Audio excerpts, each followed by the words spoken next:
Sam O'Reilly with the Fight Talk podcast. I'm joined today. I finally got him out of London. He's joined me in Essex. Kevin's here in person, live and in colour. What's happening, Kev? Yeah, I'm good, mate. I'm good. Thank you very much. Nice to be here. Brought the sun with me as well. So I forgot what you look like, to be fair. I'm just used to hearing your voice, you know what I mean? Yeah. Ramez Mahmood, 4-0. If you can catch him, good win shows. I've seen him, good fighter. Trains in Pro SW. That's it, Pro SW gym. Tony Hudson. Trained by Tony Hudson, yeah. Spoke to Tony today. I don't know if you saw it. I put up that you were coming on, and he said just let him know he's one of the hardest workers, dedicated as anything, and you make his job a lot easier. So it's a nice little feather for your cap. It's good to see him be nice to me for once. Yeah, obviously we've got a lot to talk about. There was a little fight last night, a little event that cost me £21. I'm still a bit pissed off. I paid for it, to be honest with you. But yeah, there's a lot to cover. So we're going to start at the I think the British title, Frank Buglioni, Spider Richards. Best place to start. Ramez, what do you think of the fight itself? We're going to talk about the rest of it, but the actual fight, what did you think of it? I thought it was a good fight. I like Craig Richards. Met him many times. Great fighter. I was worried for him when he took it, to be completely honest. Moving up in weight against someone who hits hard like Buglioni does, but he equipped himself well. Even though he's lost his unbeaten record, it's something that he can rise from, learn from. And I'd like to see him go back down to super middle now. Would you? Yeah. You don't think it's worth him staying at light heavy now? No, I just don't think he carry that power to sort of keep Buglioni off, really. Yeah. So I think super middle is where he's at. And he come in 173, 2 pounds under. Yeah. On 4 days' notice. I don't think he's naturally a light heavyweight. So I think super middle will probably look for the English title there and push on for the British at super middle. Yeah. He's got a good future ahead of him. Kev, what do you think on the fight? Listen, you got to rate the geezer, haven't you? He came in first fight at a new weight, fought the champion. You just got to respect him, really. It wasn't great. I think he equipped himself well. I think is that a word? Equipped? You making shit up on the spot now? I think it's there or thereabouts. Equipped. Oh yeah, equipped. It's all there, isn't it? I think he done okay. You know, you look at Buglioni when he fought Jose Alberto, he knocked him out. He couldn't knock out Spider. So, you know, he's. I think he put himself in glory. Really, I think taking the fight and just losing on points. Okay, it was quite a few points, but I agree with Ramez. I think he's, you know, super middleweight is where he looks good. I think if he had a year at this weight, you know, and actually filled himself out, who knows where he can go. Mm-hmm. But yeah, fighting Buglioni. I'm a big Frank Buglioni fan. One of my highlights was getting a photo with him, so I'm not even going to lie. But yeah, no, top bloke, really nice bloke. But yeah, good fight. It was a good fight. The thing with it for Spider, there's a couple of theories, not theories, they're side notes. I believe if he was being pushed enough by Eddie, he wouldn't have taken this fight. I may be wrong, I don't know. But I feel like if he felt he was making enough waves and his career was moving at the correct pace, he wouldn't have had to take a big fight at a week's notice. Potentially, yeah. He's probably been waiting all that time for an opportunity. Exactly. And now that it's come at 4 days, he probably feels like he has to take it. Otherwise, he's not going to come again. This is it now. I agree 100%. I think light heavy will be his weight because he drains himself a lot to super middle. I agree with Kev. A year at this weight, you know, bang it, strength and conditioning, growing into the weight as he grows and gets. But listen, he's been in with Buglioni now, so he's been in with Buglioni, who's on paper the best in Britain at his weight.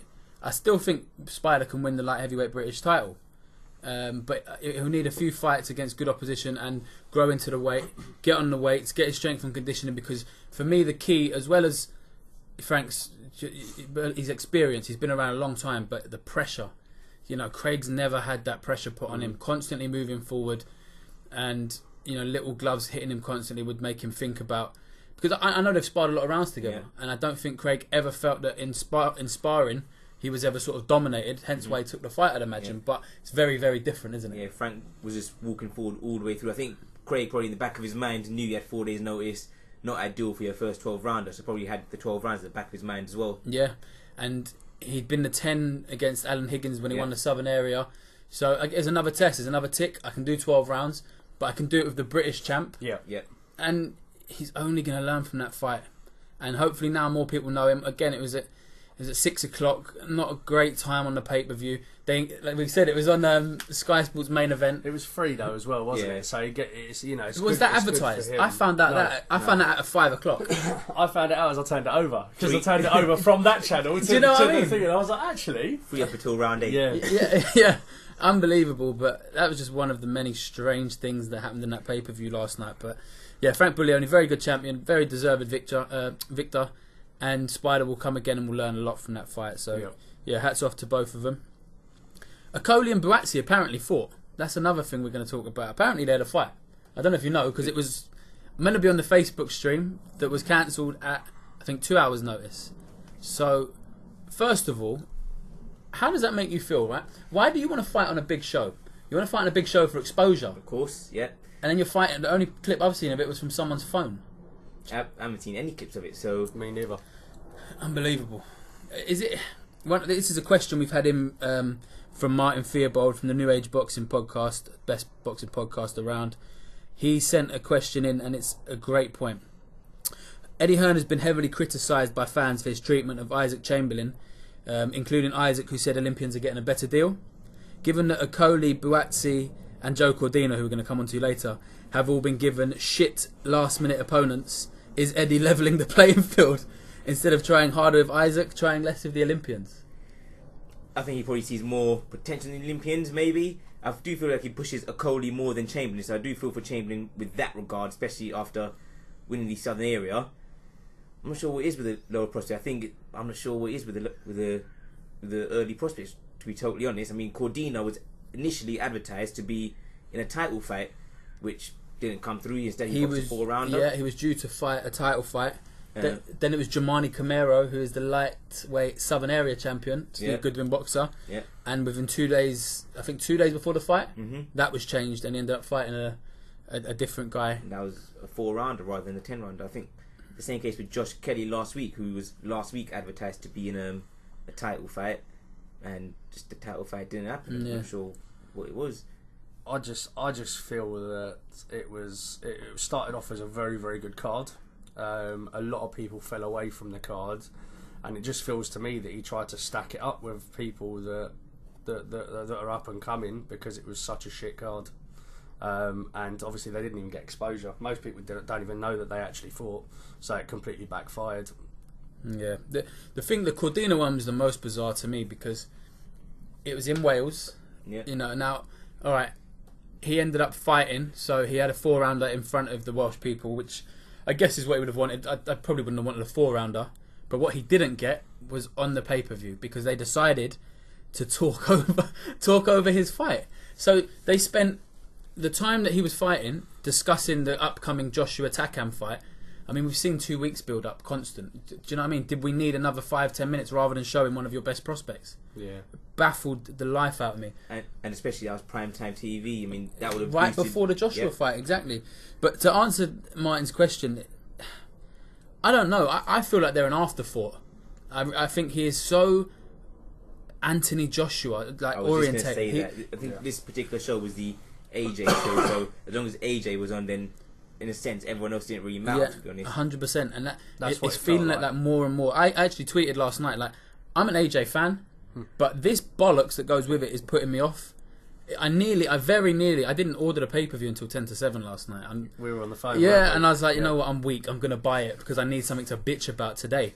But it was very nearly that this was the first one I didn't buy it. I wish I didn't. It was horrific that the show, the event, as Eddie calls it, the event. He even says it. Oh, we have the Sweet Caroline going in the event, and it's for me.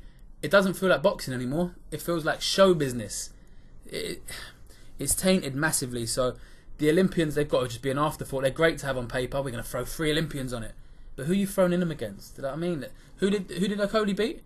A 1-on-1 geezer that got. The thing is with a lot of these Olympians is they've come from the amateur background. They've done World Series boxing, which is over 5 3-minute rounds.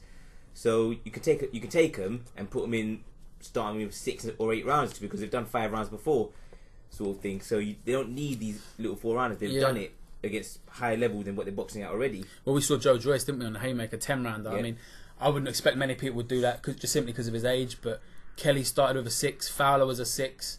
I think it was quite insulting. Cordina had a 4-rounder. and they decided to talk over it because I'd have liked to seen him. Yeah.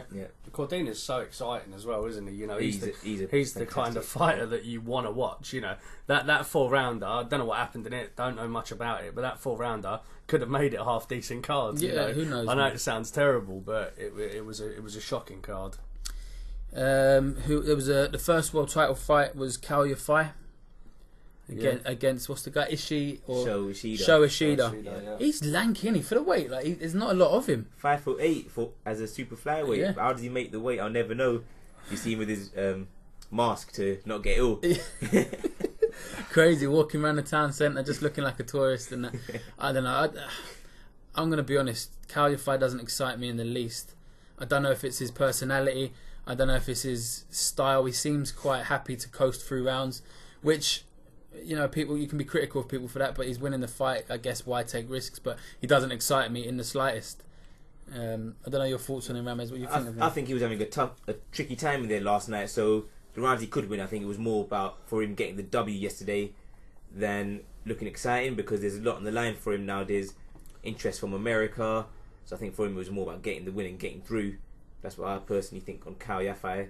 Me being a bit biased, I like to watch the lighter weights just because I'm at a lighter weight myself. Kev, what do you think of Yafai? Kal Yafai. I think at the beginning, early on, he was exciting. He was, you know, I think you quite enjoyed watching him. I think ever since he's gone up the levels, you know, it seems to happen with a lot of British fighters. They knock out people early on, and then when they step up to that British, then European, then world level, they don't seem to have that knockout power or that excitement. I don't know if they go into their shell or I don't really know what happens, but or if they're just up against much better opponents where they're more cautious. But yeah, his last few fights, he hasn't really lit the world up, has he? No, there's big fights for him. Like they're talking about Rung Vasai, who obviously beat Chocolatito again. Yeah. So there is fights for him. Maybe in America he'll be more. I say more appreciated. I guess people appreciate him. I'd like to see more spite in him and a little bit more vicious. Do you know what I mean? Yeah, 100%. Sometimes I feel like he's happy to do a little bit of work and step off. He's at a hard weight now as well. You said Rung Visay, you got Chocolatito's still there. He's still there. He's sort of on the way down. But he's a great name for your record. And then you've got the other Japanese fella, Inoue. He's probably the best of the lot. Probably the best of the lot. He still knocks people over. Yeah, but he will not cut Kal Yafai out. That's the difference. Listen, Kal is improving.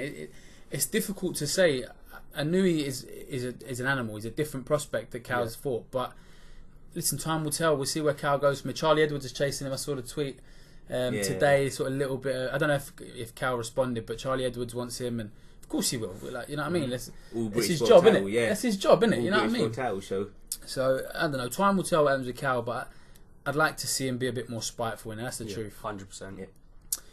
And my favourite fight of the night was next up, and it's the first time I think I've ever said that. Because Katie Taylor's fight was exciting, man. Kev, you can start us off because you've been quite vocal about women's boxing in the past. I have to eat humble pie here, don't I think. Yeah, I've always said, listen, when the ladies come on, and I know this is terrible and I apologise to everybody, when the ladies come on I go and make a cup of tea and a couple of biscuits and that, but last night I thought, right, tea time. As I went to get up, ding ding, and I was gripped. So I have to apologise to all the lady boxers out there. I will be watching in future. You've now got another fan. Yeah, a great fight. You know, to be fair, Katie Taylor is very good, isn't she? She's very good. I think yesterday she proved a couple of things as well. I think she proved she can actually take a shot. Because let's have it right, the girl weren't an easy walkover. She was there to bang as well, but she also showed good technical ability, which we knew she had, but she showed it at a higher level, which we weren't sure would come out. Yeah, Katie Taylor, fantastic. Rise women boxing, definitely. Okay, now you're an advocate now, are you? Yeah, I'm coming. She's won him over. Yeah, she's definitely won me over, that's for sure. Ramez, what are your thoughts? Obviously, last night's fight. But in general, are you a big fan of the women's boxing or not so much, if you're being honest? Or I quite like the women's boxing just because I've been around women themselves and I know... Go on, Ramez, getting around women. As in that way, obviously, but women who are boxers as well. And I know if that someone was to stop me from boxing, which is my dream, I'll be devastated. So a lot of them have a dream and I've seen how hard they work and the potential they have. So I don't mind women's boxing so much. I think in the pros... for me, the only thing is the lack of competition. Because Katie Taylor, in terms of ability, is head and shoulders above everyone else. But I think now that he's getting promoted a lot more, in a few years' time, or as the years go on, that competition is going to go up. So you'd hope more women getting in the gym. Of course, yeah. And because it's a very shallow talent pool, isn't it? You know what I mean? To even fight for a world title when you're fifth, all right, Lomachenko and stuff, but realistically, it shouldn't be happening, should it? Do you know what I mean? Never. The girl was tough. I thought it was a good fight. I hate the fact they're 2-minute rounds. As I said, that was my favourite fight on the card, and they're just coming out and then they start trading and ding ding. I'm like, fucking hell. It's over quickly. It's over again. Like, I think it's disrespectful because that was a world title fight. So you had Nicola Adams in her second pro fight, I believe, lobbied to have 3-minute rounds. She did, yeah. She did. So if they and it happened. So they let her fight a 3-minute round fight, but a world title fight is 10-2s. That's disrespectful, Katie Taylor. Needs looking at, doesn't it? It does need looking at. Don't tell me Katie Taylor couldn't do the 36 that men do, because that's bollocks. She's fit as a fiddle. That doesn't stop. You know what I mean? You can't. Up until last night, I was quite happy it was 2 minutes rounds. If I'm honest with you, I was quite happy. Do you know, you would get changed to 1 minute, didn't he? It's too long. By the time I sat down, you know, my tea was still hot warm, and then the next fight was coming on. But no, honestly, I agree with Sam on this. I think it does need to be longer. I think as you say, they started trading. You're like, go on, and then literally, ding ding, rounds finished. You know, that girl was tough. What's her name? Anahi Sanchez. Yeah, Sanchez. Mate, when she dropped over that body in early on, I thought, that's going to be beginning of the end. Enough, if it was a 3-minute round, it might. Do you know what? It weren't even the body shot. There was a shot that she took square on the chin, and her head literally went round like The Exorcist. Yeah, she just carried on. Her knees dipped a little bit, but she just carried on. It was good to see someone. I'm not going to be insulting to the people Katie's fought beforehand, but they were shit. No holding back, eh? No, but it's true. Let's be honest. And again, is that because they're just shit, or is it because Katie's head and shoulders above them, like Ramez said? Miles above. Like, they're not up to the standard, and she just... Well, I'd imagine most of these ladies have a day job. Do you know what I mean? Of course, and without being insulting, Katie Taylor's a full-time athlete. Yeah, there's 100%. A big difference. And I've said this till I'm blue in the face, you know. It's happened many occasions where we rant and rave about something that's been... Someone's knocked out him and such, but... The guy's got a full-time job. You're a full-time athlete. I'm thinking about Conor Benn, for example. Oh, I've knocked out this undefeated guy, but he was on the scaffold 2 days ago, mate. So let's be a bit more realistic and a bit more respectful. You know what I mean? It's very different. Katie Taylor now has a world title. What does it mean? Is a question.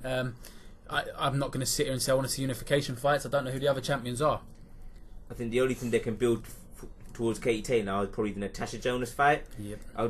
As you said, I don't know the champions either, so I think they're going to build towards the Natasha Jonas fight and make that a good advert for women's boxing. I'm not sure what else they're going to do with her. Well, if you believe everything you read on Twitter, go on. Well, it's the ridiculous casuals at their finest watching a fight they shouldn't be watching. The guy was, I'm going to forget his name now. I would have said it if I could remember it, but he was saying, do you know the next fight we have to see? We have to see Clarissa Shields against Katie Taylor. Oh, God. Forget the fact that there's fucking 2 stone Whyte between them. And was that a commentator? Because I heard that as well. No, he said something like digital for a newspaper. Okay. I should have had it ready to out the geezer, but it's just embarrassing. These are the same geezer that wanted to see Joshua fight Khan when it all kicked off. Do you know what I mean? It's ridiculous. But yeah, I think it was the best women's fight I've seen. I'm a big fan of Chantel Cameron. For her style of boxing, she's quite aggressive and likes to hit people and knock them out. Yeah. But yeah, I'm hoping. I think she's more near Shields' weight as well, isn't she? Yeah, she's a little bit heavier. You got Savannah Marshall doing good stuff, so maybe women's boxing. Marshall beat Shields, didn't she? She did in the amateurs. Yeah. I did. I watched that Clarissa Shields thing on Netflix. T-Rex. You seen it? I haven't seen that. Very good. Very good. I liked it. Made a bit of a fan of me, to be honest. When you see what she's come from, Clarissa Shields, she gets a bit of shit for what she says on Twitter. She defended Andre Dirrell's uncle. I was going to say that. Yeah, which, you know, we ain't going to agree on everything, but I don't agree on everything with my wife, so we'll let it go, you know what I mean? But no, women's boxing I think might be on the rise after that. We'll find out. Dillian Whyte, fucking hell.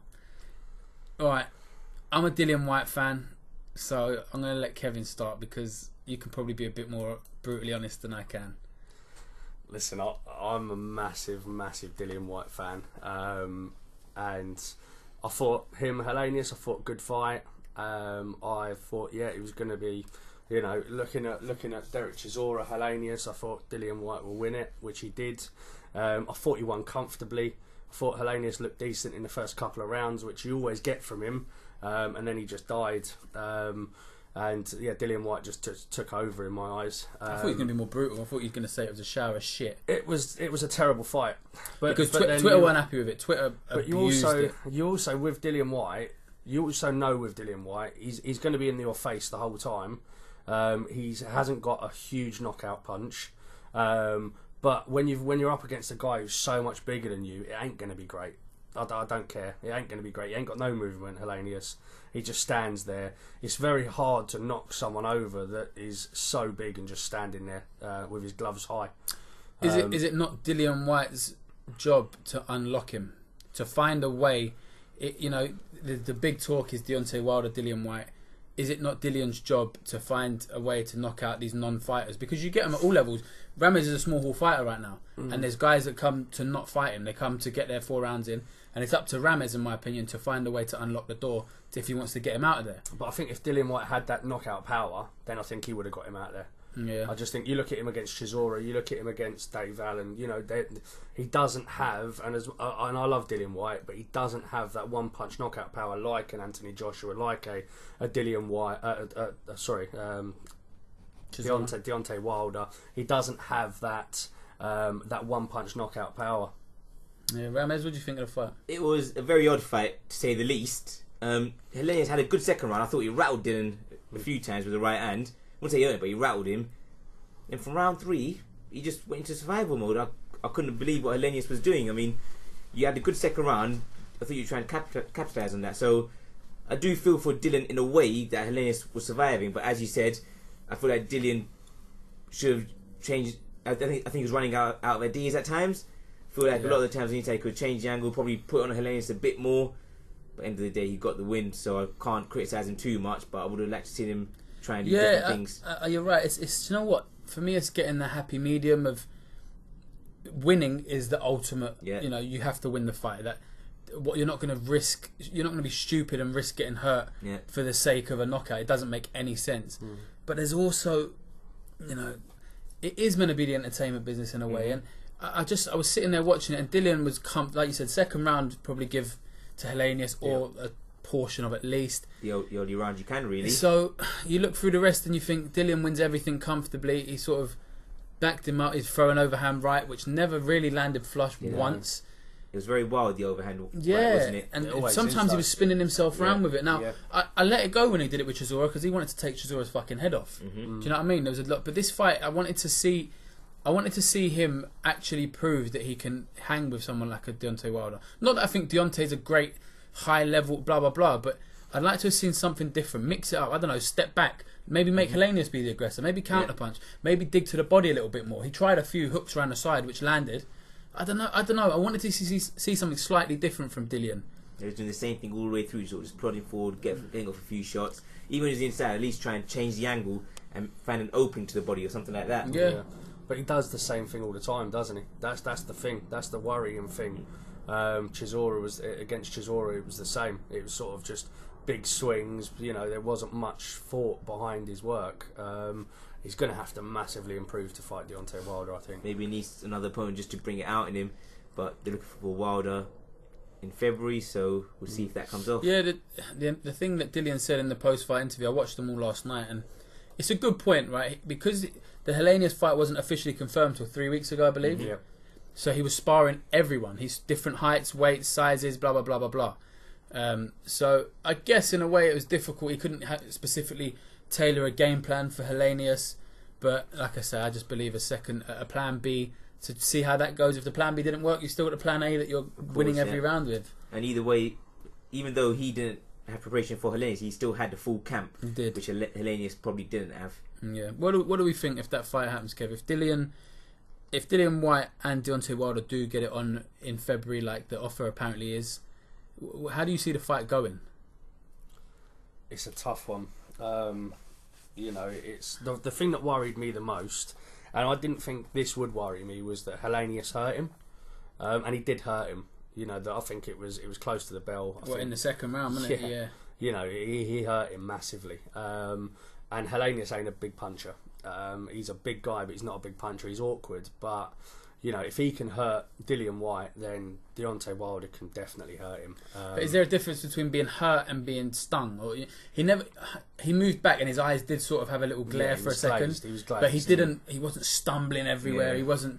He wasn't saved by the bell. I know. Listen, they're heavyweights. You know what I mean? The geezer trying to punch him's 18 stone or whatever. Yeah, but the fact that some slow, stiff Viking can land and do that to him worries me. That someone like Deontay Wilder, who's quicker hands, bigger puncher, and the way Dillian comes forward, he does that. He drops his shoulders and rocks his head backwards, forwards. He's just I don't know when he's going to learn. He's literally custom for that uppercut, every time, and that's a big Deontay Wilder punch. He comes in so low and moves his head, and it just worries me. I'd love Dillian Whyte to beat him, absolutely love it. Not sure I can see it at this stage. No, Ramez, what about you? It's a tough fight to pick. I'd probably lean slightly towards Wilder for the reasons that Kevin gave, but at the same time, Wilder will come to Dillian Whyte more, so there might be an opening for Dillian Whyte, because I think Wilder will come at him a lot more aggressively than probably even Joshua did.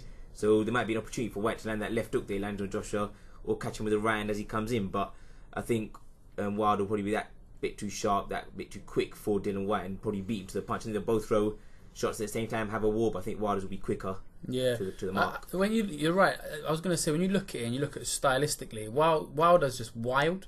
Yeah. As in, he will swing in a way similar to Whyte, but what he does have, he's not great defensively, but he probably moves a little bit. He's more athletic, I think. He's more athletic, yes, and it'd be a good fight. I think it'd be a very exciting fight, while it lasts. But you look who Wilder's been, who he's knocked out, but who he was losing the fights to. He was losing the fight to Gerald Washington. He was losing to Spilka. Yeah. He was losing those fights, and they are not great boxers. No. The truth is, Deontay Wilder has got through by having a great right hand, bombing people out of there. But I don't think he's technically great. I think we're struggling in this era of heavyweight boxing for a number one standout where you think you could have lived in any era and done well. I don't believe there is one. No, I agree with you. Do you know what I mean? I agree 100%. I think even it's the same case with Joshua, where you look at him and he looks beatable, but who is there to beat him? Who's around to do it? There's some of the questions we'll come on to about all about Joshua, but just in general, the heavyweight division is weak. There's, I don't want to even speak about Tyson Fury while he's 7 stone, 8 stone overweight. That's the truth of it. He's the one who brings excitement to me, that different style, etc. and the rest, but it's not worth talking about because it's been happening for a long time. It's a great shame with him, It's a massive shame because imagine the build up of that fight. For the first time ever, I heard Eddie Hearn talk about him positively last night. Did you hear that? No, if Tyson wants to come out, we can work with Tyson. Yeah. Trying to now say if Tyson, he can help Tyson to build. Don't do it, Tyson. Don't do it. He wouldn't sell his soul. He wouldn't Don't do it. He wouldn't sell his soul to the devil. I don't think, Tyson Fury. But if he had the truth, say what you want about Eddie Hearn, but he kind of manages these guys correctly. So if he'd have been with Eddie Hearn from the start, I guarantee it would have been a different situation than he finds himself in now. Let's not talk about Eddie Hearn managing, mate. Did you see the interview with Dillian Whyte? Okay, I'm going to let you go on this. Well, You're so angry. I'm leaning back. Eddie Hearn, I'm a nobody, mate, but who the fuck do you think you are, mate? For you to have a fighter that is in the ring, You've got to sum up the interview. It was the interview where I've got to go here first. For you to have a fighter that trains daily, weekly to boost your bank balance, mate, and for you to disrespect him live on another platform and say, if you want to go, you can go, mate. If I was Dillian Whyte, I would have knocked you, Sparko. You would have been out cold till next week, mate. I would have gone wild. So this is the interview where Coogan is interviewing Dillian and Eddie together, and sorry, I'm sitting here absolutely raging at the moment. Dillian said that they're on a fight by fight basis, and he stays with him for loyalty, because he thinks that he's been with him, etc. And Eddie turned around and went, "Well, if you think you can get the big fights anywhere else, go and go." And it was a bit tongue in cheek. It was a little bit of a smile on his face. I think it was disrespectful. I really do. You text me extremely angry about this. I said, watch it, please watch it, and you'd already watched it. I was absolutely fuming. How Dillian Whyte didn't pick something up and wrap it around his head, I'll never know. But fair play. Dillian, you're a legend, mate. I don't think he listens. Eddie Hearn. He was getting paid that week and he didn't care. He got paid, and that's something I wanted to talk to you about. Dillian Whyte is one of the most high-profile guys that I know of that manages himself. Does he manage himself? He's his own manager. Okay. Now, think about it for a second. I think Tony Bellew manages himself as well. Does he really? Yeah. It's intelligent. It's very intelligent because there's no bullshit where management can turn down fights on your behalf without speaking to the boxer. Listen, as a boxer, you trust your manager implicitly, and you should do your promoter also. But there's always going to be possibility, and I've seen it myself, where the management will keep certain things back from the fighter, whether they believe it for their own good, as in fighters want to fight anyone. But do you know what I mean? There's reasons management do things. Mm-hmm. But if you're your own manager, you sit in that room and you get shown the figures, you get given every offer that's there, you are involved from top to bottom in your own career. I think it's very intelligent. Yeah, it is. It's great. You know, I was watching the other interview as well with Dillian and Dave Allen, and Dillian said to Dave, "Oh yeah, I gave you the extra £5,000," and he went, "No, you never." Yeah. And he was like, "Yeah, I did. I gave it out of my purse to you." And his manager didn't even tell him. He didn't even see it. Well, so that was, you know, that was uncomfortable watching for that 30 seconds. Yeah, that was a bit strange. That was a bit strange. You know, if Dave Allen was managing himself, that wouldn't have happened. He'd have got the extra $5,000 or whatever it was. Do you know what I mean? But yeah, Dillian's a smart cookie. He's in it to earn his money. He ain't letting anyone take anything from him. Fair play. Yeah, He's getting everything he can out of it, isn't he? Yeah. Yeah. You got to respect that. I've said it. I've been very, very vocal about O'Hara Davis in the past, where he's come from. Dillian Whyte was fighting in, I think we might have seen him, Kev, in the Camden Centre. Yeah. I'm talking about 7 years ago, like fighting in front of about 60, 70 people. Yeah. And he's come from there to now being on the main, on the big shows, the massive shows. He's done very well for himself. He's done very well for himself. He's very intelligent. Like people might not think he is, and the way he articulates himself sometimes and shit, but I think he's intelligent. And to handle yourself, your one career like that, you can't say a bad thing about himself. But everything he does for himself, you can only congratulate. Respect to Dillian, mate. Definitely. Next, we're going to talk about Dave, the White Rhino Allen. Is there a bigger fucking letdown? I don't remember it for a long time. We had the build up of it's the rematch for the Commonwealth. Dave got himself in tremendous shape. And then he's not even they put him out, he's going to be the second float. So he may not make the telly. Okay. Then we find out he doesn't even get to fight. Fucking hell. I tweeted last night, I'm glad Eddie Hearn unfollowed me on Twitter last week, because he would have blocked the shit out of me last night, because I was abusing this show from top to bottom for the bullshit. You can't tell me there weren't some people that would have bought this show for Dave Allen. Whether it's 3 or 4 people, there are people that love Dave Allen.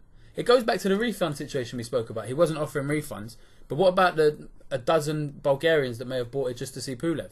Do you know what I mean? It kind of becomes irrelevant. There would have been people that bought the pay-per-view to see Dave Allen, and we don't find out until afterwards that he's not fighting at all. Yeah, it's just terrible handling, isn't it? You know, he got a new opponent and everything else, and about 3. You know, I think they put it out to about 12, and I think 6 come back and said they would take the fight. Then they chose a guy, and it's for Dave Allen, he must be just so frustrated. He must be gutted. You know, he's got himself into absolute amazing shape, thinking he's fighting for the Commonwealth title again. And Dave Allen, he's quite a loose cannon, isn't he? You know, one minute he's fine, the next minute he's not. And I just think things like this, you've got to manage him better, Eddie. You really do. I think you've got to look after him more. You've got to put your arm around him a bit more, and otherwise he'll just go off the rails again. And for him to get himself into that sort of shape, 16, nearly just under 17 stone, and he looked ripped, he looked brilliant, and then to do that to him, I just feel so sorry for him. I'm absolutely gutted for Dave Allen. Gutted. I do agree with you where you say he's a loose cannon, and things like this can sort of send him over the edge. I do feel for him initially with the Lenroy Thomas situation. I don't think that was really anyone's fault except their fault with Kenny Porter wanting to go with Sean Porter, so I think they should have brought that up earlier. Yeah, exactly. Why was it left to a week before? They knew the situation of the dates of the fights, and it didn't make sense. That was just disgraceful.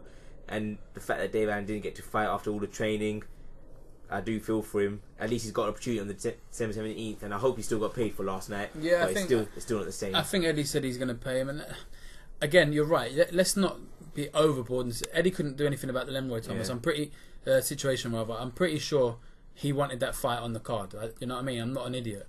But the problem with it is you can't. Dave Allen has grown his, people talking about him. He's grown massively because he's vocal. And people like him and people like to see him. They like to, because he's kind of the people's champ, isn't he? He's a man of the people, and you feel like he could go either way at any time. Like you said, a bit of a loose cannon, but he's got his focus. I also understand from Eddie's point of view, all the fights went long. They all went the distance, apart from Joshua Takam, and even that was long, wasn't it? So longer than everyone thought. Very difficult. I mean, 6 o'clock, the show went live. I think 5 they must have started the fights. I think they just started at 5, yeah. Buatsi and Akoli. Yeah. I don't know. I struggle to understand why he couldn't find a slot for Dave Allen. Maybe I'm being overly critical of Eddie and it was completely out of his control 100%, but I don't think that should be happening, because what fight would have been replaced if Leroy Thomas was here and it was a 12-rounder? What fight wouldn't have made it to the pay-per-view? There has to be one of them. Do you know what I'm saying? That's the point, yeah. Unless they've started early, I'm not sure, but 4 o'clock for a stadium fight, Yeah. wouldn't have thought so. There wasn't many people in there for the British title fight between Buglioni and Spider, so... Or maybe that would have been the one that maybe got knocked off, I don't know. I think Allen and Thomas was initially going to be the freeview portion, so what they would have done with Buglioni and Richards, who knows? Who knows, yeah. It's all up in the air. It's a bad situation. It didn't leave a nice taste in my mouth that Dave Allen's one of your... How do you word it? He's not on the top level yet. He's trying to get to that level, but he's a guy that people really like. So I believe he would have to be on the pay-per-view last night. That's as far as I can go with it, I guess, because whatever's happened, and hopefully he'll be out in a week or two, and then he can get the opportunity on the Hay Bellew rematch. Yeah, I think they're trying for the Monaco card. So what's that, next week? Yeah, next week. So we'll have to see if he gets on that. We'll have to see. A very strange situation. I don't know if any of you saw in the Eddie Hearn and Kugan Cassius interview afterwards. Eddie said, "Oh no, Dave had a slight sore back. Convenient. He had a back injury." Yeah. How? He didn't wake up with it. He did the weigh-in fine, so now he has a back injury. Face off on his own, bless him. Yeah. It's a bad state of affairs when that shit happens, but he should have just come out and done a bit of shadow boxing in the ring or something. Yeah. Just give him some airtime. Yeah, he should have had him on the cameras. That's the undercard done. Now we move on to AJ, Takam, and all the questions. So Ramez, you sum the fight up for us. How did you? First of all, did it go the way you thought it would go, or? Early on, it did go the way I thought it would go. I thought, as we got past round 6, I thought Takam would try and pressure AJ a little bit more. AJ was carrying a bit more weight than he did for Klitschko, only 4 pounds, but it did look like he was fading a little bit. So I thought Takam would have tried to capitalise on that a lot more. The stoppage, very premature, I thought. I thought the last 11 and 12 would have been interesting. Takam probably wouldn't have won anyway, but it would have been made for interesting rounds. And I do believe Takam would have taken AJ the full distance, and the stoppage was a means of keeping Joshua's 100% knockout ratio. Yeah. What do you think, Kev? Takam's a good fighter, but he's the perfect fighter for Joshua. So, I know he was the next in line and everything else, but with Anthony Joshua, obviously he's a big guy. He's got amazing knockout power. Takam's a small guy. I say small, he's bigger than me, but he's small when you look at heavyweights. Some of the giants I'm talking about. Yeah, 100%. He's a small guy. His knockout ratio, if you look at his knockout record, is great. But when he stepped up against the better fighters, the Joseph Parkers, the Povetkins, he hasn't even shook them. So the chances of him knocking out Joshua was going to be slim. And Joshua just used his size, his power, just to unsettle him. Takam was much better than everyone gave him credit for, though. Myself included. So let's give him a big thumbs up, and Takam, fair play to you, mate, on short notice coming in and doing what you did. Cheeky little headbutt in there as well, so fair play, you got away with that one. I think that unravelled Joshua for a little bit as well. Yeah, I do. I think his nose broke. He sort of had a Carl Froch lump on it, didn't he? after it connected. But yeah, no, listen, fair play to Takam. I enjoyed the fight, if I'm honest. It was probably one of the only ones I did enjoy besides Katie Taylor. The rest of them were pretty poor. But yeah, Takam came to fight and gave his best, really, and the stoppage was shocking. But Eddie Hearn probably said to the ref, if it gets any close, don't even think it needs to be said. I think they know. Just jump in because I want to keep his 100% record. We need to be ahead of Deontay Wilder so we can get paid a bit more. That's probably what it was. Yeah, I think if you're going to stop the fight, you stop it in the fifth, or it was the fifth when his eyes are gone. Yeah. But when you realise how bad it was, and it was an odd time in the fight where Takam looked at the ref with about 40 seconds left of the round. I thought at that point he lost start and he was gonna. That's exactly what I did. He was gonna call it a day from there. That's what I personally thought. That I think I even tweeted it at the time. So for him to go to the 10th round after all that, credit to him. But he was in more adversity in that round than he was when it stopped. Yeah. Exactly, and he deserved to be the one to take Joshua to the 12. 95% knockout ratio apparently doesn't sound as good to these big wigs as 100 does. So they made sure that didn't happen. And Joshua was probably hitting harder in the 5th round than he was in the 10th round. I mean, he was probably losing steam in that round anyway. But when it got stopped, Takam wasn't hurt. He wasn't rocked. He wasn't, falling over the place. I'm sure he was cracking up at the time. I mean, Joshua landed right and Takam just waved him on. Yeah, that was what I really enjoyed. Yeah. And, him waving him on, him smiling at him sort of goading him. And Joshua didn't really have an answer to it. He was awkward. I think Joshua carried on doing what he does well. He's very good at a 1-2. Yeah, he has a very good 1-2. Quick as well, isn't it? You don't really see it as well. And because of his reach and stuff, he had to just not let Takam get on the inside and throw that nut in again. But no, Takam gave him good problems. I can't lie and say that I saw it coming. I thought it was going to be a 4 or 5 round job.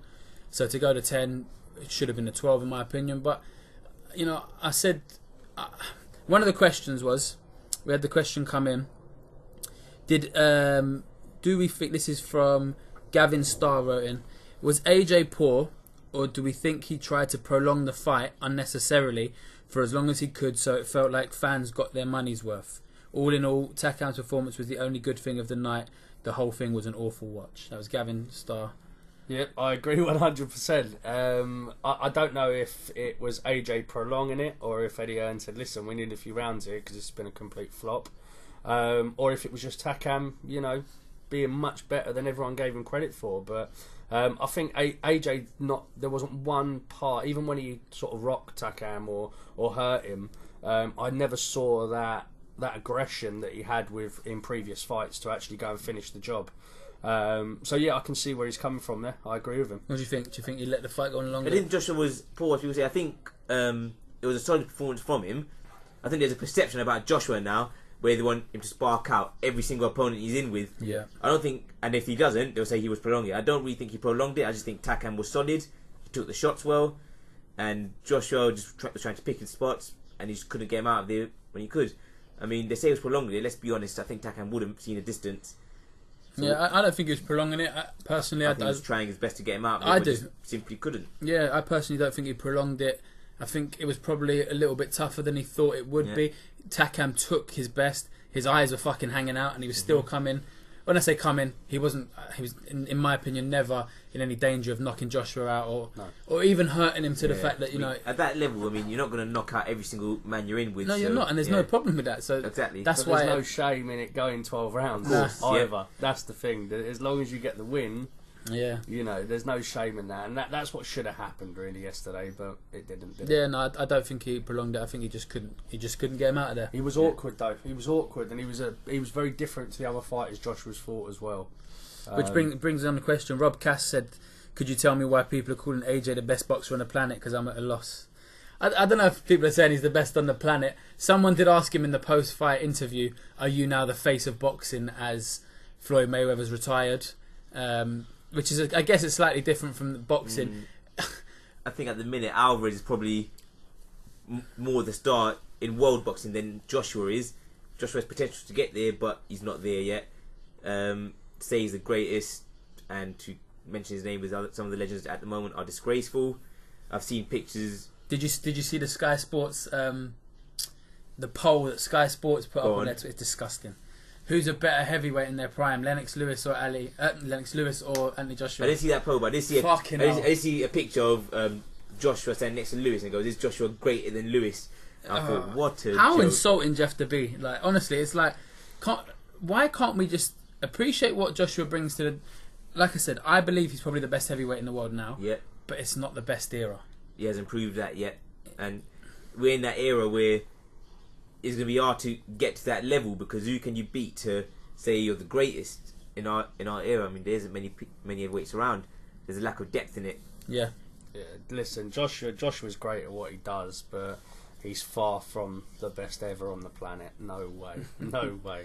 I could name probably 20 boxers that are better than him. What, heavyweights do you mean? Yeah, 100% heavyweights. I'm even talking about heavyweights throughout the years. Yeah. That are legends above him.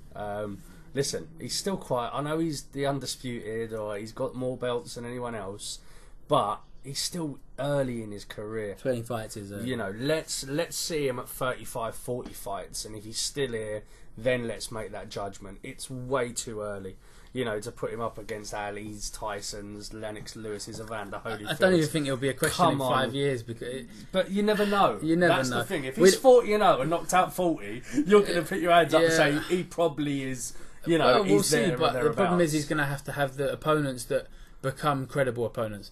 If he gets 40-0, I mean, Deontay Wilder's nearly 40-0, and he's knocked out people like me. Do you know what I mean? He hasn't achieved anything because, in my opinion, I look at him and think you've beaten nobody. I think Joshua probably right now got a better resume than Wilder does. He probably does, on yeah. the basis just of the Klitschko win alone. But at the moment, if he's 20-0, yeah, and he gets to 40-0 and has all the belts, beats Tyson Fury, let's say, beats Deontay Wilder, beats Joseph Parker. They're not great. He's done everything he can. Great, yeah. They're not the best boxers. Listen, ever. I don't blame him. I don't blame him. can't. There's nothing he can do. He's doing his job. But I just think we suffer from a weak division in on the whole. That nothing can change about that. Listen, the Klitschko's had a weak division. But as maybe when he does do that, then we can say, what if he was in with Lewis? Yeah, what maybe if, then. Because he has cleared it up. He hasn't cleared it up just yet, even though he's probably at the you're top. right. But he's Let's still look up for in debate. 5 years what he's done. But I agree 100%. But to say he's the best now, it's just diabolical. I believe he's the best heavyweight now. And but people say the best boxer is unbelievable. Some of the things that are being thrown around. Paul Oltai wants to know: do you think AJ is trying to slow burn the Wilder fight so he can self-promote it and cut Hearn out as the middleman when the contract's up in November 2018? That's a great question, isn't it? So there's a year left. I fucking hope so. Oh, but then who's going to put on Sweet Caroline? Whoa. Oh, mate. Oh, I'd love that to happen. I'd love it. Joshua is a manager, though. He doesn't manage himself, but I think he manages Buatsi. Buatsi and Nicoli. Nicoli. They're under the AJ Boxing banner now. And there will be an AJ Promotions, I reckon, so you never know. Well, I don't know if anyone noticed. I watched it, and obviously on the ring ropes you have Sky Sports box office, you have Matchroom, and I don't know if anyone noticed, but just beside it was Anthony Joshua. Okay. So I have a sneaky suspicion that they've come to a deal and an arrangement. Agreement, yep. Look, Mr. Joshua, please. This is Eddie Hearn, right? Please, Mr. Joshua, let me be a part of this, and you can have such and such of the promotional fee. We saw it when Conor McGregor got involved in the... Of course, yeah. He made McGregor Promotions, so he got the promotional money for that fight as well. Yep. Genius, right? So if you're Anthony Joshua, 100%. this motherfucker has more endorsements than you can shake a stick at, mate. Lynx, Westfield, Under Armour, Lucozade, everyone is paying this man. So if he could, let's be honest, if he promoted any show, he's going to make a lot of money. So I reckon Eddie Hearn's probably said to him, look, stay with us, let me be a part of it, and I've got the Sky link, etc., etc. Let's work together and keep it. So I wouldn't be surprised if Eddie Hearn's already done the homework and made sure. I think he already knows. I mean, he's pretty clued up when it comes to that things. I think he already knows, and he's found a way around that. So yeah. I think screw him. I don't think Joshua would do it personally. I think the Sky platform, not that Joshua couldn't get a big platform for his own, but it kind of it's nicer for everyone if he stays with Matchroom just for a certain amount of percentage extra. Whereas if Eddie Hearn said to him, look, instead of 20% promotion, I'll take 10, you take 10. Do you know what I mean? It's not worth Joshua cutting ties if he's going to still get part of the promotion. I agree. Money, Listen, he's earning great money, and but he's also that big now. Eddie Hearn and Joshua have got it so big that if he did lose him, He probably has nightmares about that. Yeah. Probably wakes up in cold sweats that AJ left. He'd be running after Dillian. Please come back. Please come back. I need you. You'll be able to beat AJ. I personally think Dillian Whyte's got that matchroom contract on the basis of just setting up a Joshua rematch. Yeah. I do feel like the Matchroom America is set up for AJ as well. I mean, why is Jarrell Miller boxing on that America show? Because that's going to set up for the AJ. I think a lot of the things are revolved around He's intelligent, AJ. yeah. He's intelligent, Eddie Hearn. Like, you have to give him that. And he does things that a lot of promoters don't do. Like, for the stick I'm giving him for this show and for the next gen a couple of weeks ago, he puts on a bigger show than anyone in the country's capable of doing. Listen, he's taken boxing to another level, hasn't he? So you've got to respect him in that. In that, I reckon it's all aspect, Sweet Caroline. but Anyone could have done it. yeah. You have to give him a bit of respect there. And you're right, Ramez, because the American thing stinks of, well, let's get AJ on a few more eyes over in America, because guess what? There's a bit more money in it if the whole of America know who Joshua is. You know, and what better way to introduce him by beating an American? So do you think the Wilder fight could happen in America down the line, or do you think it's more likely to be here? Wilder ain't coming here. No. There is no way Wilder's coming here. I don't think he wants to come here. I don't think most of the Americans want to come here. Do you think Wilder will come here for Whyte? Maybe. He's been offered the money to, and he doesn't want it. I don't think he will. I think he feels that he's the man. He's the WBC champion. The WBC is the one everyone wants as well. So let's not go away from that. I don't think he feels, why should I come over? I think that's the key thing. Why should I come over there? You come over here. I've got what everybody wants, and I think that's the key thing. And I think but even Jarrell Miller, when you look at, he got offered fights over here. He doesn't want to come here either. I think it's an American thing. I think Joshua Wilder, if it does happen, will be in America. I think they're going to set up for Joshua against Miller in America, and then provided Joshua wins that, then go for Wilder in America as well. Make it a big fight. Yeah, because the next thing I was looking at, the very next opponent, maybe a WBA defence, blah, blah, blah. I don't know exactly who. Yeah. But where do you go? You did 80,000 at Wembley. You now did 78,000 in Cardiff. Anything else is going to feel like a letdown, isn't it? I think you've clocked the game in England now. You won. Yeah. You won. I clocked it. I think Jarrell Miller, Joshua, Wilder, Whyte, winners. Yeah, maybe. I don't think you'll see Joshua in an arena again in England. No. I think if he's going to do arena, probably do it in America, so he starts the building of the process. Not that you're cool then. Listen, it doesn't matter, but I think if them two fights can be made, I think that bodes well for the future, definitely. Tom Humber, who writes for our site fighttalk.net all day, he reckons. He asked, is Anthony Joshua big enough to do standalone events with no undercards? Lower the pay-per-view price and just have the AJ fight and maybe 3 shy undercard fights similar to they do in the US. 100%. He could have done that yesterday. He could have done it yesterday. He did it yesterday. It was yesterday, but he got paid $19.95 for it. $20.95 in HD. Fuck's sake. I mean, if it were a cheaper price, it would smash it. He can definitely do that. Mate, I think these people that you have the two people. Obviously, you have the hardcores and the casuals. The casuals are all over Anthony Joshua, and I don't necessarily think it's a bad thing. Like, we give him a bit of stick, and we take the piss and stuff. But more eyes on boxing, in my eyes, is never a bad thing. But it's a bad thing when people don't know the product they're watching. So guys commenting on the undercard and stuff when it literally doesn't make sense. That just becomes insulting, and you're kind of insulting what you're even watching. The product you're watching is Anthony Joshua. That's all you care about. Let's be honest. Yeah. Yeah, not the casuals. I don't mind them so much, but do they buy tickets off you? Some of them do, not all of them, but we'll sort that out one day. Yeah, but I don't mind them, but then you get a minority of them who are so disrespectful to, let's say, the undercard fighters, just the whole show in general. So have a bit of respect for them, sort of thing. But that's the truth is they're there for Joshua. Yeah. I even remember the Dillian Whyte and Derek Chisora fight, which was the final fight before Joshua for Molina. They started singing, "Oh, Anthony Josh," in the middle of the fucking fight. And that fight nearly won Fight of the Year. I know. Do you know what I mean? There's nothing more you can do. Yeah. And listen, I like Anthony Joshua. Some of the people that come to watch him are just fucking cringy. Some of the things that are said about him, the best, etc., are cringy. But he's now, in my eyes, a big enough face and celebrity status in this country to do a pay-per-view just from fuck it. Do you know Conor McGregor did 2 interviews last year that were pay-per-view? 2 interviews. This year with Ariel Helwani. He sat down. They filmed him. It was a pay-per-view interview. Mate, come on. Anthony Joshua could probably do a pay-per-view workout. You know what I mean? True. Do a couple of abs and crunch. That's a tenner, please. And people will lap it up, mate. So, yes, I believe he is big enough. James Lupton, round 8, our boy, works on the website. Used to be on the pod, but no longer contributes or gives a fuck. So, I don't even want to read your question out, James, but whatever. He said, who's guiding their fighter better? Hearn with AJ or Warren and Dubois when you look at regarding titles, opponents at this stage for Dubois? So basically, can we see sort of, has the precedent and the blueprint been set by Eddie? Is this the correct way to get your young heavyweight up to these massive sellout shows, I guess? A bit harder for Dubois, I reckon, because Joshua was coming with the Olympic gold medal. He already had the platform before he turned pro, whereas so Eddie Hearn already has something to work with, plus the Sky platform, whereas Dubois coming into the pros is an unknown quantity to start with, so Warren probably has more work to do with that.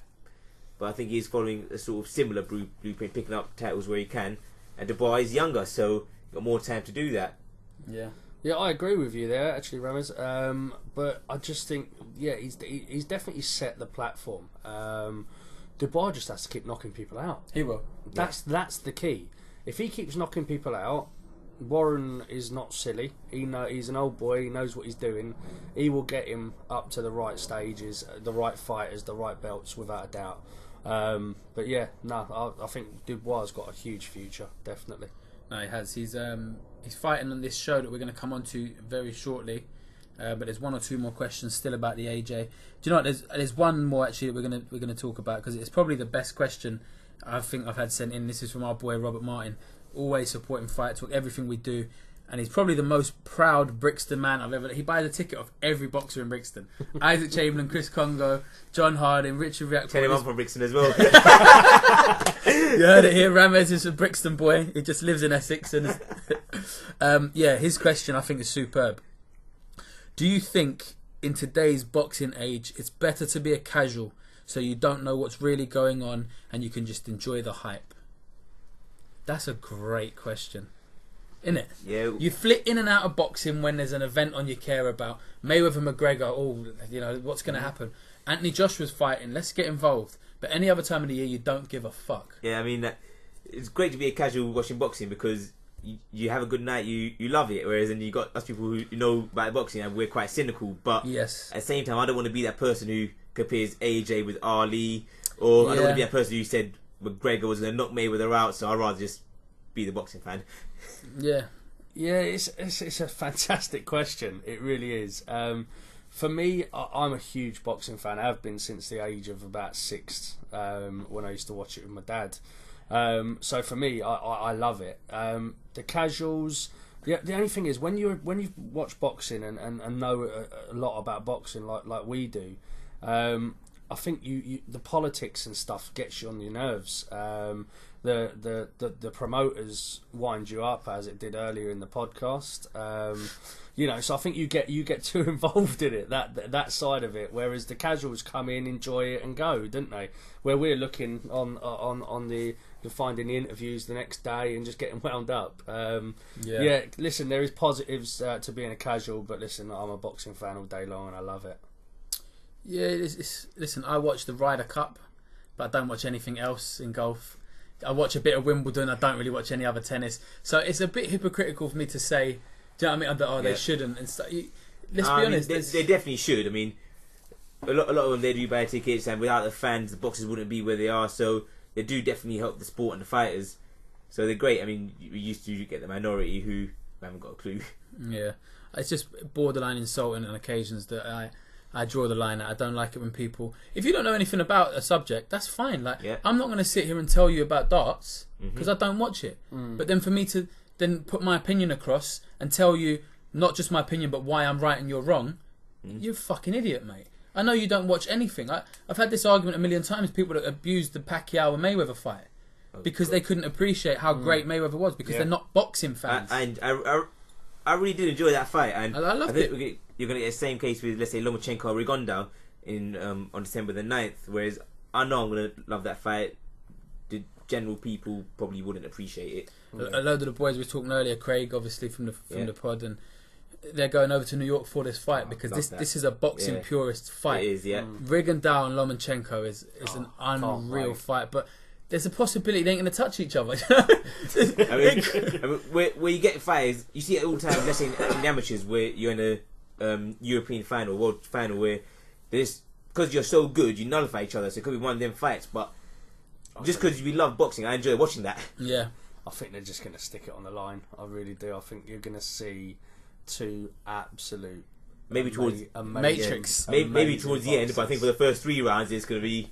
Matrix 1 and 2. Yes, and I think it's mouth-watering. I really do. Yeah. To see two amazing, technically gifted power punchers, hard punchers, it just wets your mouth on it. And that won't be a pay-per-view over here, I'd imagine. No, it's just Box Nation, I think. Box Nation. Crazy, isn't it? Because we've muddied the water on what pay-per-view means and what is a pay-per-view.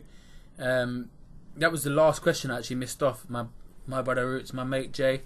He got angry about it last night. He didn't buy it.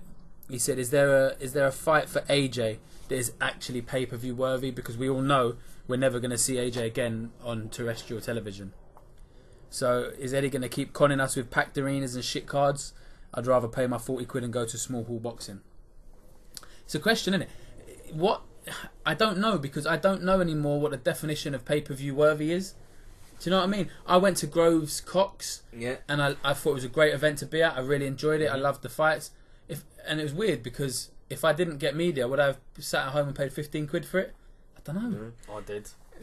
And the thing is with the Groves and the Eubank is, I think it would have been perfect for them if they'd done the Groves and Cox on a free-to-air, done Eubank and Yildirim on a free-to-air. 100%. Set up the big fight for the pay-per-view. I mean, pay-per-view for me is a massive fight. Your Mayweather Pacquiao's, back in your Lennox Lewis and Tyson's, and them sort of fights, I believe, justify pay-per-view.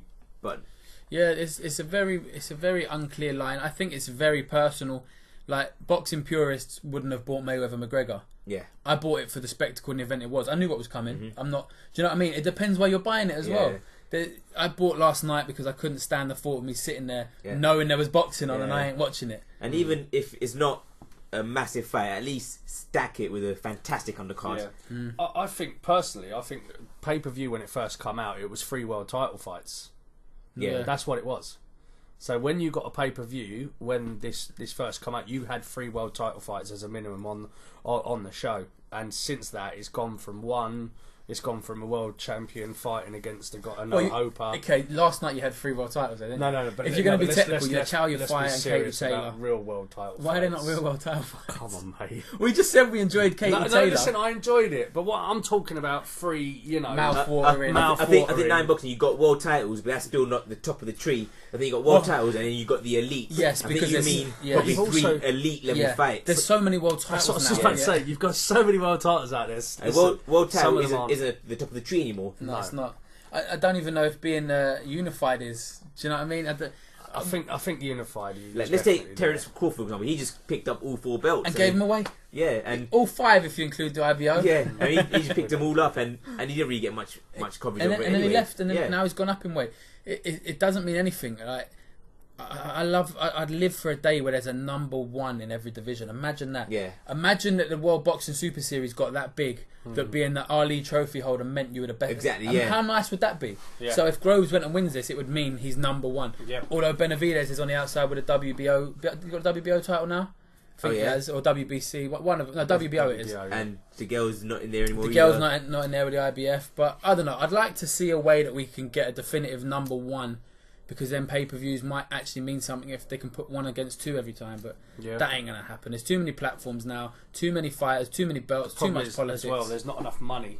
You know, you look at the amount of money, i.e. AJ gets for these, and the other guys get a fraction of it. If you put 3 AJs on one show, you're commercially fucking yourself. Commercially, you couldn't do it. You know, so it's never going to get back to that because the promoters have made these boxes so big. So basically, the promoters have fucked the game. Well done, boys. I think that's everything for the AJ Takam pay-per-view. Yep. I think we've said everything we need to say and answered all the questions. So we're going to move on to Frank Warren and the news that he's got Degale and Selby fighting on his show in the Copper Box in London.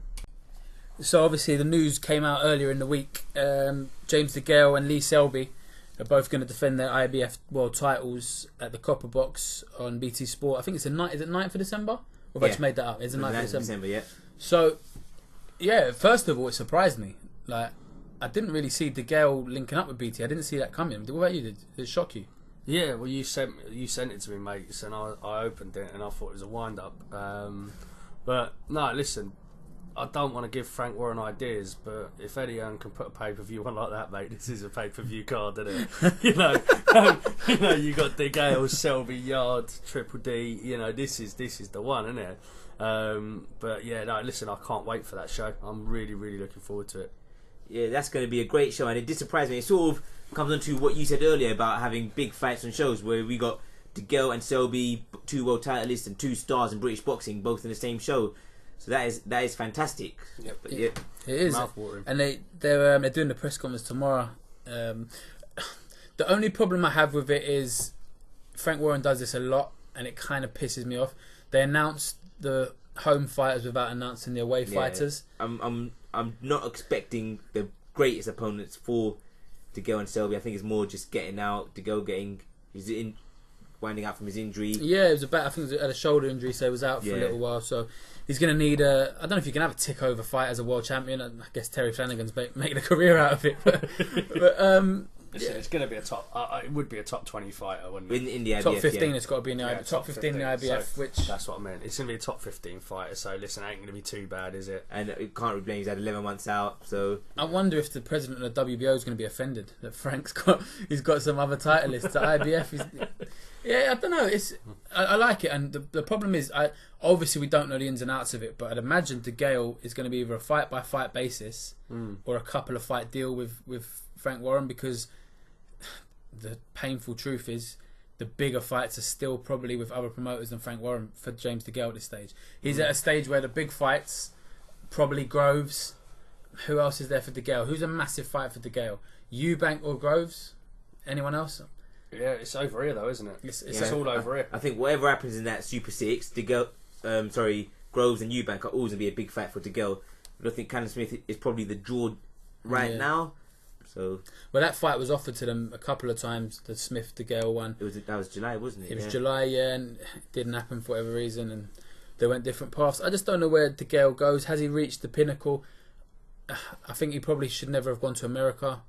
He hasn't been back here since he fight Porky Medina, and Badu Jack was obviously a great fight. A unification ended up being. I think he beat Butte as well, didn't he? Butte over there, yeah. So he hasn't been back here for a long time. So his following over here isn't going to be anywhere near as big as it should be, I'd imagine. And now he's going to co-headline, they're calling it, because I guess so. In the Copper Box Arena, which has 7,000 or 8,000 people, I think. So it's not even deemed an O2 show, even with 2 world titleists and Yard and Dubois on it. So there's 2 sides to it. You think, you know what, great, on paper, good show. I probably will go to it. But who are they going to fight? It's going to be in the Copper Box, where there's been a lot of trouble this year at fights, which we've touched on many a time, where a lot of fights in the crowd, women getting punched out by grown men and security nowhere to be seen. It just ain't good enough. So let's hope they address that. But it's a shame that this isn't a bigger arena show. Yeah, I don't know what Frank Warren's got with the Copper Box, but he's obviously got a few quid coming in from him somewhere. But you know, just looking at this card, it should do 20,000-30,000, really, shouldn't it? It can't, but it should have done. If Degale and Selby had the following, they should have. But I today it doesn't. I don't even think. I think today it does if they've got the right opponents. Yeah, you can say that about any fight, can't you? No, but I think if it's... Dubois, if they threw Andre Ward as Yard's opponent, rather. Then come on now, let's get real with it, eh? But listen, these guys, if they promoted it right, it would sell 20,000. I reckon, 100%. Possibly. You know, in the right arena, on the right day, it would sell it. I think it's fair to say, and that's going to sound like I'm licking Eddie Hearn's arse, but I think it's fair to say if those 4 fighters were on an Eddie Hearn show, it would not be in an 8,000 arena. Say we have about Eddie Hearn, but he's fantastic at promoting the fighters. Yes. Even fighters that shouldn't be boxing at arenas that they are boxing at. I mean, the way he does it is just brilliant. Can you imagine Triple D was under Eddie Hearn? he'd be on the face of fucking magazines. Do you know what I mean? Like the way Joshua is. If Dubois was with Hearn, it would be the same. You don't really see. To be fair, Yard's getting a good goal though. He's got Maxi the Maxi muscle, and he's a Sky Sports with Maxi muscle. I know. Before the show, I love that. I love it. I find it hilarious. I know, it's brilliant. I want to see where Yard's going to go. He keeps winning different versions of WBO titles, the European, the Intercontinental, until they get in the WBO World title fight. God knows who he'll fight.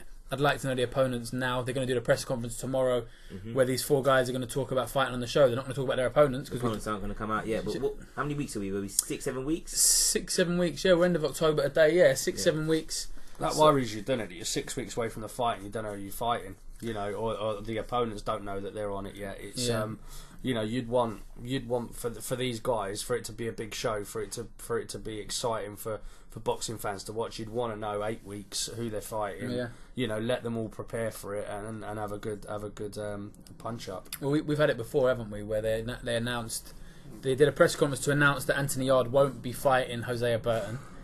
And it was going to be someone in the top 10 or 15. Anyway, it turned ranked higher than him. Yeah, ranked higher than him or something. But we went through a lot. It doesn't mean a lot when it's with one organisation. He ended up fighting another guy that probably should never have been in the ring. Yeah, I mean, for Degale Selby, they probably get someone who's in the probably IBF number 10.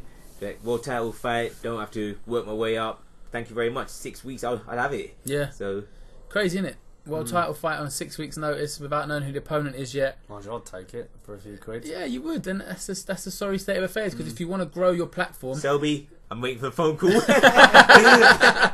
Are you top 15 in the IBF? Nope. You ain't checked? Probably not top 100 yet. What about the IBO? They do favours, mate. Get Craig onto it.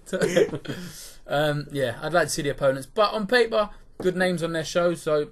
you can't really ask for more at that than this stage, apart from the opponents. It's good. It's a step in the right direction as well. Yeah, because Frank Warren is doing very well at the moment, and with the BT platform, he can only go up from here, and it creates a bit of competition for Eddie Earn as well. So, and I think a bit of competition makes the shows a lot better, because if you got one promoter who's just doing everything, then they get away with the lackluster shows. So I'm looking forward to it. That's for sure. He already gets away with it at the big level, as in the pay-per-views. So it gives a little bit more variety and a little bit more option for people, because it's been very one-dimensional for a while, hasn't it? We've had Eddie and nothing else. So it's nice. It's nice to see. I want to touch on you. Let's talk about you, the math magician. We spoke about Joe Cordina earlier. Yeah. You're going to have a mutual opponent, aren't you? Because he fought Jamie Spate. He fought Jamie Spate. I'm boxing Jamie Spate on December the 2nd. So it'd be a good fight, a perfect step up for me. And one that I'm really looking forward to. You told me about this fight, but now your gym mate Ryan Walker is actually fighting him the week before you as well. So you better not stop him. So what if he stops him or cuts him? What happens then? I'll go get someone else. Why couldn't you get the week beforehand? I'm not sure. Just the way things fell into place, really. You're out of order, Ryan, mate. I'm not having that. Ryan, don't stop him. Let's talk about your gym. We spoke about it in post-fight interviews and stuff. People that don't know you, let's talk about where you train, who you train with, and just sort of go through your career up to date. Yep, so I'm managed by Mickey Moo out of the Pro SW gym in Loughton, which is also where I'm trained. Trained by Tony Hudson, and also co-trained by Mickey's son, Michael Moo Jr. We got a really happy camp down there. So far I'm 4 fights in, 1-4, and got 2 stoppages out of that. So perfect start so far. Yeah, you've fought on Goodwin shows so far, but you said you're not promoted by him officially. Yeah, I'm sort of free promotion at the minute. So Selby Warren can phone you for the Selby fight. You're about, yeah? Yeah, as long as it's 5 figures, at least. They're probably not on their shows just yet. They're probably only paying a couple of grand to these boys. I'll take it anyway. So what's the... it's Jamie Spate is a good fight for you at this stage. Very good fight for me. At the moment, he's 15-15, Southern Area champion twice. Am I right in saying? I think 3 times he's won it. 3 times. So tough fight. Been in with Cordina and who else did he fight? Bellotti, Kennedy, Chanda. Good fighters he's been in with. So he's only ever lost to good fighters. So why now? Why is this the right stage to take this step up? Because like you said, you're 4-0. Because I feel like with the fights I've had now in my previous fight, I feel like I've learned everything I can out of those fights. I mean, in my first 3, I thought I learned a lot. I think my last fight, I didn't really learn too much. I thought it was just me sort of beating someone up. So you could do that to any day in the gym. It's always a good way to start. Yeah, so I feel like Jamie Spate is a perfect learning fight for me at the moment. Let's hope Ryan don't knock him out then, because he's tough. Listen, he's tough. He's been very stopped. tough, He's only been stopped by tough men. Yeah, I mean, only Reece Belotti, which was late as well. And then Cordina went early, didn't it? Cordina went early, but he had short notice for that fight. Yeah. I think Kennedy got him out early enough, but then again, I think Spate reckons that was early, so... Yeah, time will tell. I think he's been stopped 6 times, hasn't he, out of the 15? Yeah. So he's hard, isn't he? Yeah, So, whether that stoppage comes for me, it doesn't really faze me. As long as the win comes, that's the main thing for me. Is this a 4-rounder? A 4-rounder? Yeah. Didn't you want to push on to 6s? Yeah, I would have liked a 6, but this one happened to be 4, so I'm easy either way. You've got to take it as long as you. I'm easy either way. You know, outclass him and get the win, as you said, mate. That's all that matters, isn't it? That's at this it, yeah. stage? So just keep knocking them W's in. That's it, mate. How old are you now? I'm 23 now, So there's no. Is there a rush or are you happy to? No rush at all, but then at the same time, at the super bantam / featherweight division, there's not a lot of fights as well. So sometimes you do find yourself taking on tougher fights early on because there's not many people about. I mean, Matty Chandler boxed Jamie Spate in his 5th or 6th fight for the Southern Area title. Crazy, isn't it? Yeah. Now he's going to fight for the British next month, I believe. That is yeah. Charlie Edwards vacated it, and he's fighting Jay Harris. I really like Matty Chandler. I've sparred him on one occasion as well before, and I really do hope he wins that British title. Yeah, I do. Top man, always talking to us and that. Really nice guy. So, no, I really hope Matty Chandler picks up that title. So what you say stroke super bantam featherweight. Yeah. So what does that mean? Does that mean that you're open to any opportunity at those 2 weights? Yeah, open to whatever comes at any of the weights. I mean, I've been campaigning at feather at the minute, but I've been weighing in on the same day, so I haven't drained myself too much or held back on my food or fluids too much. But if the right opportunity comes to super bantam, I could definitely make that and be very strong at that weight. Yeah. Well, let's see. Like next year, you're gonna try and get in 3 or 4 fights again. Is that the plan? Or hopefully 4 fights. Hopefully, we can sort of look at the southern area towards the middle of next year. Hopefully. How's that going to work? Having you and Ryan Walker in the same gym, campmates, friends. That's where the weight's going. If Ryan wants to box at super bantam, then I'll go for it at feather. Yeah. Or if he wants to go for it at feather, I'll go for it at super bantam. So, unless they're paying me and Ryan massive money, then we won't box each other. Yeah, it's not ideal that.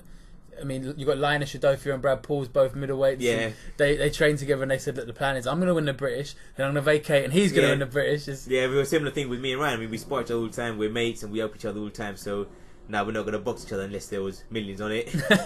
So a few years' time then. Yeah. And that way we'll have a little trilogy going on as well. Pad it out for the record. It's good. I've been. I think your last 3 fights, I believe. I think it was 1-0 when I first saw you. And you got your man out last time. You're improving, looking stronger, feeling stronger. Feeling a lot stronger. Feel like I'm hitting hard as well, sitting on my shots a lot more. So yeah, feel really good at the minute. I reckon it's all them cakes and shakes you have from your sponsors. He's sponsored by a shake shop. Yeah, cakes and shakes. Yeah. I think they put something in the milkshakes because I felt powerful after them. Wait, don't talk about what they put in the milkshakes nowadays. Only protein powder. Always protein powder. It'd be good to see you out there. The 2nd of December, rather. Yeah. Jamie Spate, you've been selling good tickets. You said a good ticket, didn't you? Yeah. Tickets are going alright so far, so I can't argue at all. Team Mahmood come out in full force. So yeah, it'll be really good. Can't wait. We'll see them green t-shirts, Math Magician all over it. The green Math Magician t-shirts, yeah. Buy a ticket, you get a free Math Magician or something. I get a little deal going. Just give them a copy of like a times tables or something. That'd do. With your ticket, you get a flyer and some times tables. That'd do, yeah. I think we've covered everything. Anything, Kev, you want to add? No, that's it, mate. Good one. Nice to have you in person, mate. Yeah, it's been nice to come down here. I've got a long drive back. So. It's not that long, you bitch. She's such a woman. It's an hour tops, mate. Stop driving like old Daisy and you'll be alright. Mate, I work 12, 14 hour days. Oh, here we go. None of us right? work, do we? Fucking 12, 14 hour days. I've got 1 day off with the kids and you expect me to come here every Sunday. I do. If you want to be part of this pod, mate, we're on the way up now. There's no more messing about with the proper. Yeah. It's tough at the top. Otherwise, Ramez will replace you. It's a man's world, is it? He only lives down the road, mate. He'll replace you. No, it's been a pleasure having you, Ramez. Anything else you want to add before you get out of here? No, I'm alright. I mean, if obviously there's a chance to win 2 free tickets to December the 2nd. So if you doing that, yeah? Yeah, I'm doing that. So if you go on my Facebook page, it's called Ramez the Math Magician Mahmood. Like the page. I've got a status. All you got to do is share that status. In a couple of weeks, I'm going to pick a name out of a hat of any of them people and give them 2 free tickets. So get in on that. Definitely get in on that. What more can you ask? 2 free tickets to a York Hall Steve Goodwin show, and you'll see the Math Magician himself in person. I'll be there as always. It'll be a good show, and it's a pleasure having you boys down here. Thank you, Sam. Thank you. This has been the Fight Talk podcast.